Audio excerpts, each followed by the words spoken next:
आज हम देखेंगे 10, 5 और 2 से विभाज्यता के नियमों से संबंधित कुछ उदाहरण।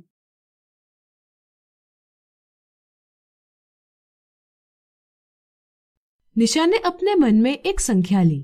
उसने इसे 2 से विभाजित किया। विभाजित करने पर उसे शेषफल 1 प्राप्त हुआ।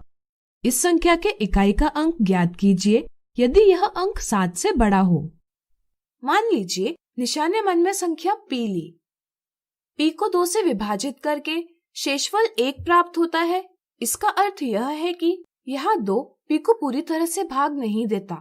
2 से विभाज्यता के नियम के अंतर्गत हम कह सकते हैं कि p की इकाई पर 0, 2, 4, 6 या 8 इनमें से कोई भी अंक नहीं होगा। इससे हमें यह ज्ञात होता है कि p के इकाई पर 1, 3, 5, 7 या 9 इनमें से एक अंक हो सकता है। लेकिन हमें एक और प्रतिबंध यह दिया गया है कि p के इकाई का अंक 7 से बड़ा हो। हम जानते हैं कि 7 से बड़ा अंक 8 या 9 हो सकता है, लेकिन हमने देखा कि p के इकाई का अंक 8 नहीं हो सकता। इसलिए हम कह सकते हैं कि p के इकाई का अंक 9 होगा। अगला उदाहरण, यदि x एक अंक है तो क्या 1, 3, x 5 यह संख्या 2, 5 और 10 से विभाज्य है?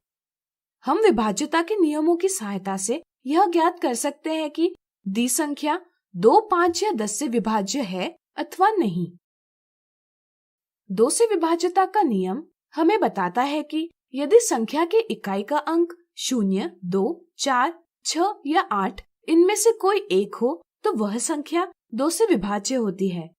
यह संख्या के इकाई पर 5 है, जो कि 0, 2, 4, 6 या 8 इनमें से कोई एक अंक नहीं है, इसलिए यह संख्या 2 से विभाज्य नहीं है। इसी तरह 5 से विभाज्यता का नियम हमें बताता है कि यदि संख्या के इकाई का अंक 0 या 5 इनमें से कोई एक हो तो वह संख्या 5 से विभाज्य होती है। इस तरह से दी संख्या में इकाई का अंक 5 है, इसलिए यह संख्या 5 से विभाज्य है। इसी तरह 10 से विभाज्यता का नियम हमें बताता है कि यदि संख्या में इकाई पर 0 हो तो वह संख्या 10 से विभाज्य होती है।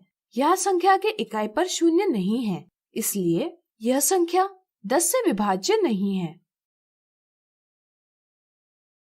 अगला उदाहरण, 4 अंकों वाली संख्या 684x में x इकाई का अंक है।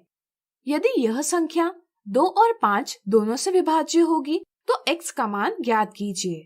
हमें दिया गया है कि 684x यह संख्या 2 और 5 दोनों से विभाज्य है। 2 से विभाज्यता का नियम हमें बताता है कि यदि संख्या के इकाई का अंक 0, 2, 4, 6 या 8 इनमें से कोई एक हो तो वह संख्या 2 से विभाज्य होती है। इस तरह से हम कह सकते हैं कि 2 से विभाज्य होने के लिए इस संख्या के इकाई का अंक यानी कि x का मान 0, 2, 4, 6 या 8 इनमें से कोई एक होना चाहिए।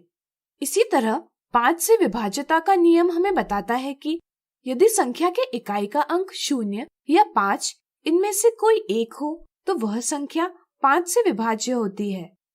इस तरह से दी संख्या में इकाई का अंक यानी कि x का मान 0 या 5 हो सकता है। दोनों स्थितियों को अगर हम देखेंगे तो हमें ज्ञात होगा कि इनमें 0 उभयनिष्ठ है, यानी कि दोनों स्थितियां x का मान 0 लेने से सत्य हो रही हैं।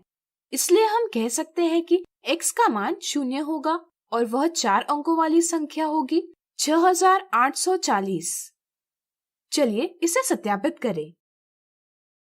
अगर हम 6840 को 2 से विभाजित करते हैं तो भागफल 3420 प्राप्त होता है और शेषफल 0 प्राप्त होता है।